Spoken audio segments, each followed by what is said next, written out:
हमारे देश में एक रिजर्व बैंक है और ये रिजर्व बैंक सभी बैंकों को लाइसेंस देता है, बोर्ड का निर्णय करता है और इसका गवर्नर होता है। तो रिजर्व बैंक आखिर ये रिजर्व क्यों है, क्यों इसको रिजर्व कहा जाता है? तो इसको अथॉरिटी है कि ये बोर्ड का निर्णय करे, शेयर होल्डर डिसाइड करे, मैनेज करे सारे बैंकों को, प्राइवेट बैंक हो या सरकारी बैंक हो। अब प्राइवेट बैंक है तो वो किस दिशा में काम करने चाहिए, लेकिन रिजर्व बैंक का उद्देश्य ये है कि किस प्रकार देश की अर्थव्यवस्था या देश की जनता, देश की भलाई के लिए वो पैसा किस दिशा में जाना चाहिए। अब किस दिशा में प्राइवेट बैंक भी अगर है तो उनका इस्तेमाल होना चाहिए। वैसे प्राइवेट बैंक का कोई वैल्यू नहीं होना चाहिए, ये निजीकरण है। तो सवाल ये उठता है कि रिजर्व बैंक का काम क्या है? देश के लोगों की भलाई करना, हर वो आर्थिक नीति बनाना जिससे भारत के हर छोटे बड़े हर तबके के इंसान को सुविधाएं मिले।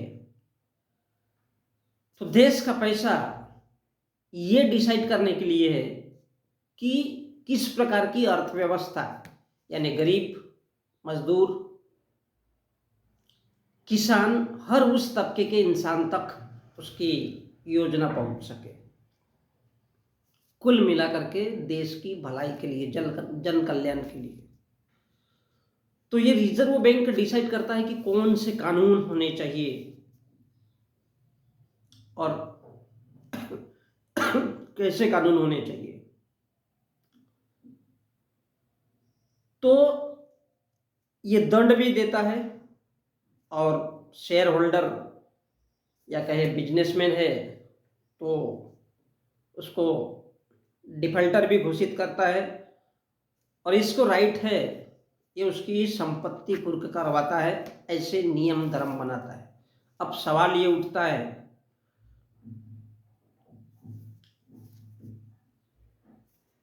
कि आखिर ये हमारे देश में क्यों नहीं होता है?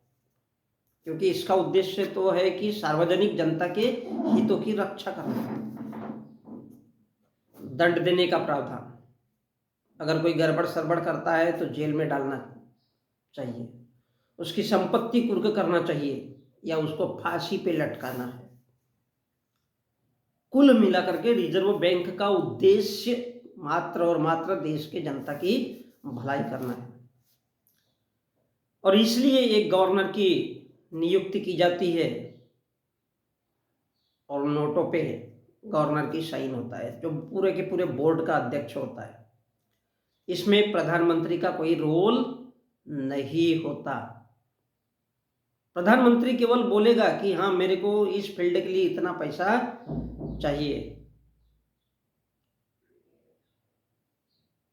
तो वो व्यवस्थापन करेगा, मैनेज करेगा।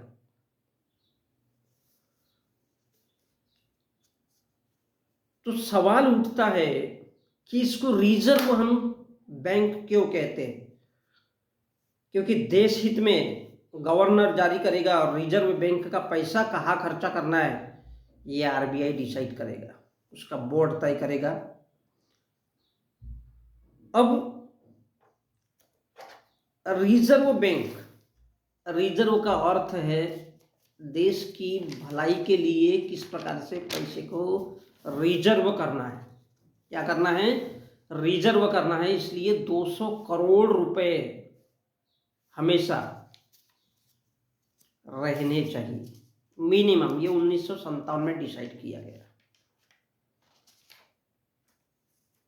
1957 में। और ये इसलिए किया गया कि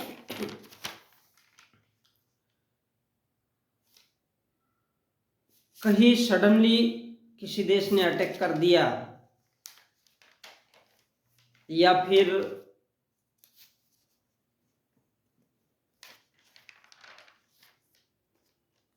कोई आपत्ति आ गई देश पे,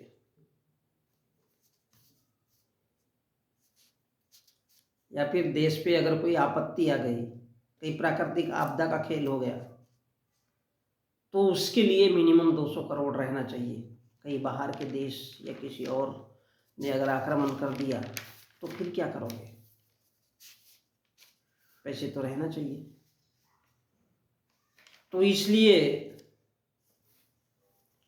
नियम बनाए गए कि मिनिमम 200 करोड़ रुपया रहना चाहिए, जमा रहना चाहिए, और इसको खर्चा नहीं करना चाहिए। ये आरबीआई की पॉकेट मनी है और इसीलिए इसका नाम रिजर्व बैंक है।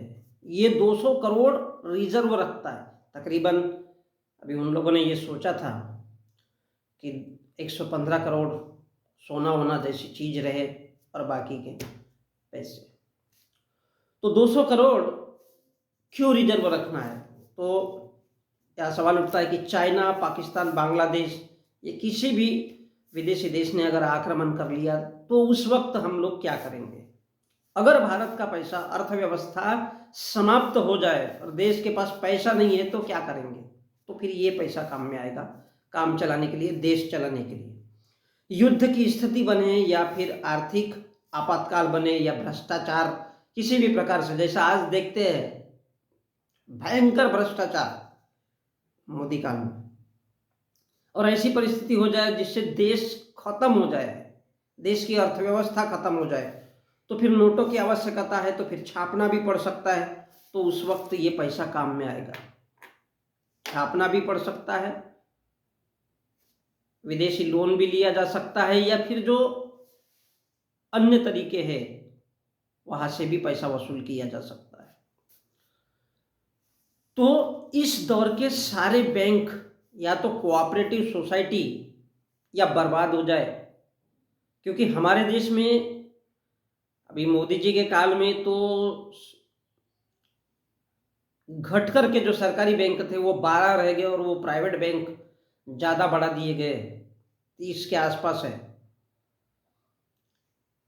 तो ये जो प्राइवेट बैंकों का जो चलन बढ़ा है, इससे क्या होगा? अगर वो पैसा उठा करके विजय माल्या के जैसे बाहर भाग जाए, अपना पैसा उठा करके अपने बैंक चले जाए, तो इन सब का संचालन करने वाले, इनका पालन पोषण करने वाले रिजर्व बैंक के पास कुछ तो भी पैसा होना चाहिए। या अगर प्राकृतिक आपदा आती है, मान लो कोई भूकंप आता है या कहीं बाढ़ से तबाही हो जाती है, या इसी प्रकार के किसी प्रकार से किसी साल फसल ही ना हो, तो इसलिए ये 200 करोड़ रिजर्व बैंक को जमा रखना पड़ता है। क्योंकि SBI, Union bank, state bank, ये इनके पास के अगर पैसे खत्म हो जाए तो फिर वो किसके पास जाएगा? रिजर्व बैंक के पास। तो ये काम चलाने के लिए चाहिए। SBI, Union Bank, Maharashtra Bank, Allahabad Bank, Punjab National Bank, इन सभी बैंकों को पैसा देना, इन बैंकों के पैसे का रख रखाव, हिसाब किताब और इन सब पर निगरानी का काम भारतीय रिजर्व बैंक का है, जो कि बोर्ड के माध्यम से करता है। और रिजर्व बैंक इन सब का बाप है। बाकी जो प्राइवेट और ये सारे बैंक है, ये उनके बच्चे, तो बाप के पास तो कम से कम पॉकेट मनी रहना चाहिए, और इसलिए 200 करोड़ रिजर्व रखना पड़ता है।